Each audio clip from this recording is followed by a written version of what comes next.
J'ai le plaisir aujourd'hui d'accueillir Xavier Rebourg aux Assises de l'économie de la mer à Bordeaux sur le studio Jeune Marine en partenariat avec le cluster maritime français et CMB Tech Euronav. Xavier Rebourg, vous êtes le directeur de France Cyber Maritime, c'est le sujet de notre entretien aujourd'hui. Je rappelle quand même que vous êtes entré à l'école navale en 1981, vous avez fait une carrière dans la Marine nationale, vous avez commandé des frégates de combat et vous avez rejoint donc France Cyber Maritime à sa naissance il y a 4 ans. Bon anniversaire, hein, Merci. Ça vient de se passer. Et vous êtes donc le directeur de France Cyber Maritime, qui est une association de loi 1901 qui accompagne les entreprises du secteur maritime et portuaire dans leur mise en place et renforcement de leur cybersécurité. Dites-nous en quelques mots ce qu'est France Cyber Maritime, sa raison d'être et les enjeux de la cybersécurité. Eh ben, merci de m'accueillir pour cet entretien. Alors, le contexte. Le contexte, c'est que le secteur maritime, comme beaucoup d'autres secteurs, eh bien, se numérise de plus en plus et un petit peu à marche forcée et avec une certaine hétérogénéité parce qu'il faut numériser des navires qui ont parfois 20 ans d'âge alors que les systèmes informatiques ont une durée de vie qui est beaucoup plus courte. Et donc, il y a de la numérisation qui est essentielle pour la sécurité, la compétitivité de l'activité, mais ça génère des vulnérabilités.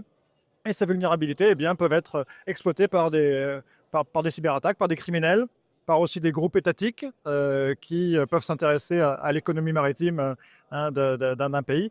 Donc, numérisation entraîne vulnérabilité qui entraîne des mesures de cybersécurité nécessaires pour maintenir l'activité. C'est la raison d'être de France Cyber Maritime qui a été créée en 2020 pour combler un angle mort pour le secteur et apporter des solutions concrètes aux besoins des entreprises du maritime dans leur ensemble, mais également aux compagnies maritimes en matière de cybersécurité.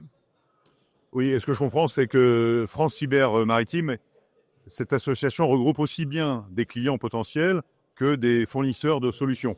Absolument. On a l'ambition de créer une communauté de confiance composée d'une part d'acteurs, d'opérateurs du maritime, du portuaire, des énergies marines renouvelables et de la pêche ou de la plaisance, mais également des entreprises de cybersécurité qui connaissent le maritime et qui sont en mesure de proposer des solutions adaptées au secteur parce que, comme je dis souvent, on ne sécurise pas un navire comme on sécurise une usine. Il y a des spécificités à la fois en équipement, en fonctionnement, en RH, qui sont spécifiques au maritime.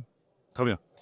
Alors, du point de vue d'une compagnie maritime, du point de vue de ses salariés et notamment des navigants, comment se protège-t-on de ces cyber-risques et qu'est-ce qui peut inciter donc une compagnie maritime à rejoindre France Cyber Maritime? Alors, effectivement, expliquer comment se protéger en quelques minutes, ça va être, c'est une gageure, mais avant tout, il faut d'abord une prise de conscience du dirigeant de la compagnie maritime qu'il y a un risque cyber. Ce risque, il existe. Les statistiques que l'on suit et qui sont publiées dans notre panorama annuel de la menace, qui est disponible sur notre site internet, montrent que le secteur maritime et les compagnies maritimes subissent des cyberattaques. Et avant toute chose, il faut d'abord, avant de savoir ce qu'on veut protéger, pour protéger quelque chose, il faut savoir qu'est-ce qu'il faut protéger. Donc, il faut faire une cartographie de ces systèmes, souvent qui ont été mis en place de façon hétérogène à bord des navires, comment ils sont reliés avec la Terre. Une fois qu'on a fait cette cartographie, eh bien, on fait une analyse de risque pour savoir quels systèmes sont essentiels au fonctionnement de l'entreprise et ceux sur lesquels il faut mettre l'effort de protection parce que la cybersécurité a un coût et on ne peut pas tout protéger, sinon on bloquerait tout avec des coûts qui seraient insurmontables. Et une fois qu'on a fait cette cartographie, cette analyse de risque, eh bien, on en déduit une politique de cybersécurité qui se décline selon 3 volets. Un volet organisation management, où on définit les responsabilités, qui fait quoi, qui est responsable de quoi, on définit les budgets, on définit les ressources humaines qu'on y met. Deuxième volet qui est un volet technique, bien sûr, avec des outils techniques dont on entend parler, qui sont la séparation des réseaux, les antivirus, les pare-feux. Et puis un volet RH avec de la sensibilisation, de la formation et de l'entraînement. Et donc quand on a fait ces 3 volets en matière de cybersécurité, il faut le faire progressivement, on ne fera pas tout d'un seul coup. La cybersécurité, c'est une course de fond, c'est un marathon, ça n'est pas un sprint. Et il faut régulièrement, comme les menaces évoluent, eh bien, toujours mettre à jour et s'assurer qu'on est toujours bien au niveau en matière de cybersécurité. Merci. Alors, pour parler de cas pratiques, je pense que c'est le moment d'évoquer le CERT, en bon anglais, Computer Emergency Response Team. Donc, le CERT maritime, le MCERT, est, si j'ai bien compris, le bras opérationnel qui permet de mettre en application justement la cyberveille et la cyber-réactivité en quelque sorte. Donc, vous l'avez compris, la première partie de notre mission, c'est de mettre en relation deux mondes qui ont besoin de plus travailler ensemble. Malheureusement, quand les mesures de cybersécurité sont défaillantes, et malheureusement ça arrive, eh bien, nous opérons donc ce centre de cybersécurité que je compare, lorsque je parle à des marins, à un petit cross du cyberespace maritime. Et donc, c'est un centre qui fait de la veille de la menace, qui diffuse des bulletins d'information, des bulletins d'alerte, et qui porte assistance aux victimes de cybersécurité. Donc, les victimes d'incidents de cybersécurité peuvent nous appeler et on fait comme le cross, on leur envoie la SNSM Cyber ou l'Abbaye Bourbon Cyber. Qui sont parmi vos partenaires. Voilà, qui sont nos partenaires. Nous, on n'a pas vocation à envoyer des équipes nous-mêmes, mais on fait comme le cross. On les met en relation avec des opérateurs de proximité, de confiance, qui vont les aider à résoudre leurs problèmes. Et ces opérateurs peuvent être aussi la gendarmerie maritime pour porter plainte, parce qu'on incite effectivement à porter plainte. C'est très important, parce qu'il faut que ces crimes ne restent pas impunis. Et s'il n'y a pas de plainte, il n'y a pas de crime. Donc c'est très important. Il n'y a pas de poursuite. Il n'y a pas de poursuite. Et donc voilà ce que fait le CERT. Et on a diffusé depuis qu'on existe, depuis une centaine de bulletins d'information et d'alerte sur les 4 ans. Sur les 4 ans, voilà. Et on publie un panorama de la menace tous les ans. Et puis, on a porté assistance à quelques dizaines de petites entreprises qui ne savaient pas vers qui se tourner et qu'on a pu aider à résoudre leurs problèmes de cybersécurité. Un cas pratique? Alors, un cas pratique, un ou deux? Voilà, c'est toujours... alors, on a un code de déontologie, on ne pourra pas donner de nom, mais je préfère quand même évoquer un cas très maritime et très concret. On a vu depuis quelques temps apparaître des campagnes de phishing sur Inmarsat-C. Et donc, alors, ça sort un petit peu du cadre numérique classique par ordinateur. Donc, un message arrive sur Inmarsat-C. C'est l'usurpation d'un port state control qui demande un certain nombre d'informations, des listes d'équipage, se faisant passer pour une autorité portuaire locale.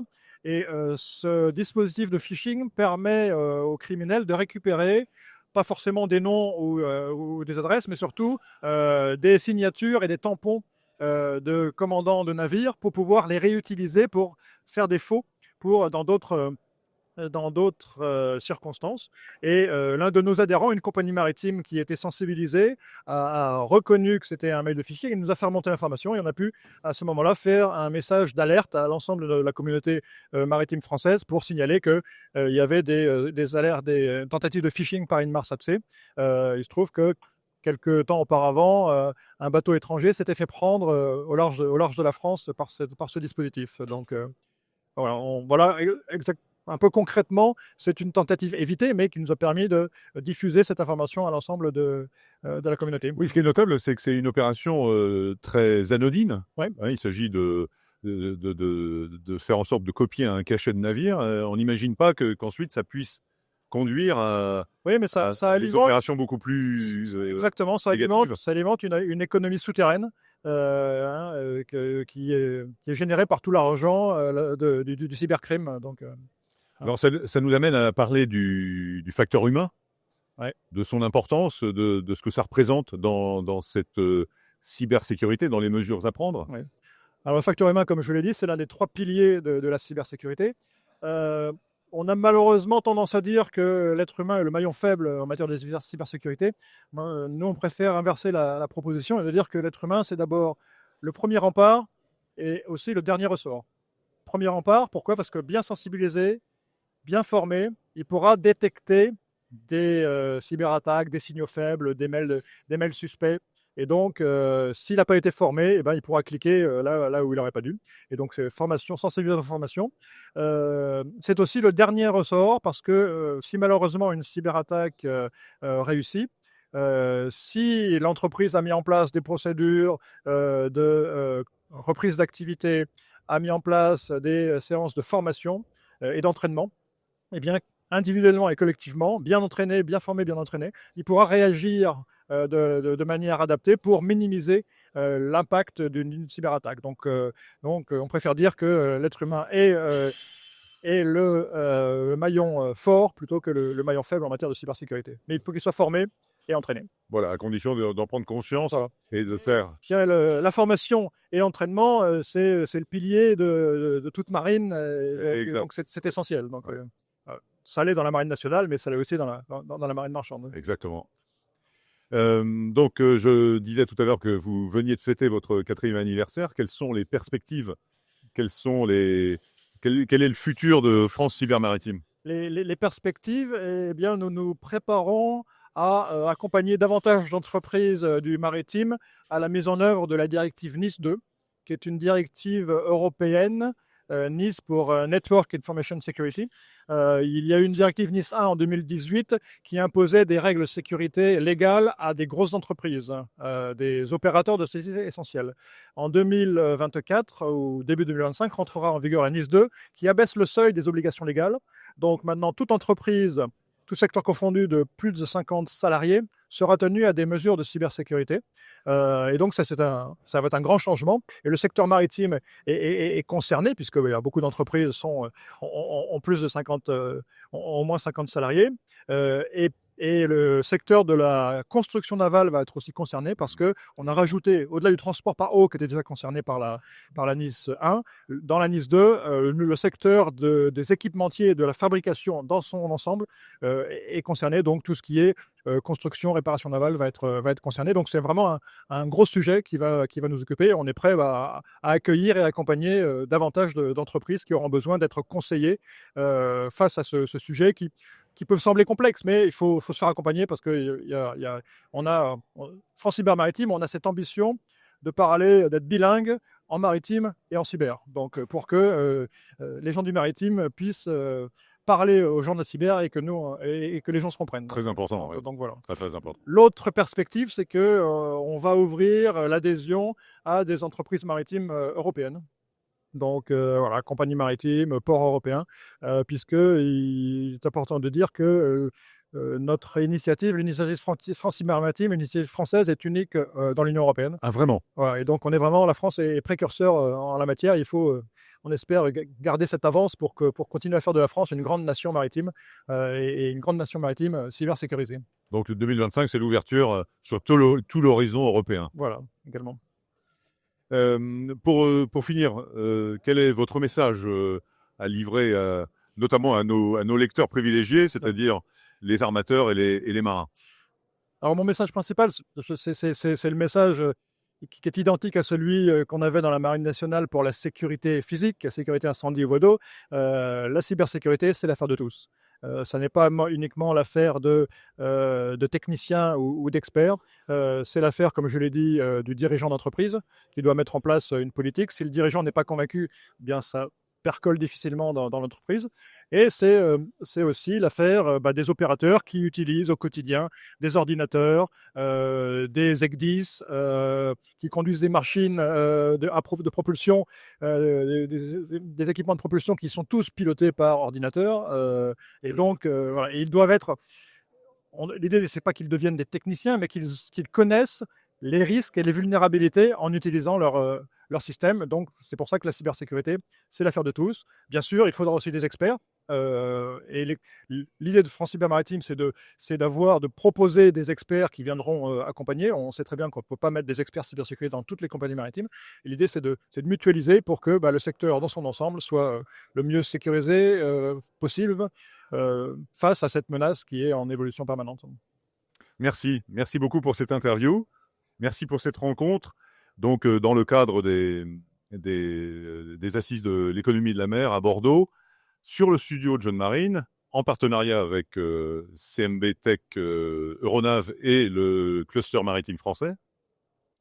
Je m'adresse à ceux qui nous regardent. N'oubliez pas de cliquer sur le pouce bleu, de vous abonner à notre chaîne YouTube pour ne rien manquer des contenus multiples qui sont déjà accessibles sur notre site. Et pour finir, je voudrais vous recommander quand même la lecture du dernier rapport annuel de France Cyber-Maritime, qui est une mine de renseignements. Et si parmi vous, certains envisagent d'écrire un roman d'espionnage, vous avez là toute la substance nécessaire pour être à jour. Voilà, je vous remercie. À bientôt. Merci de votre accueil.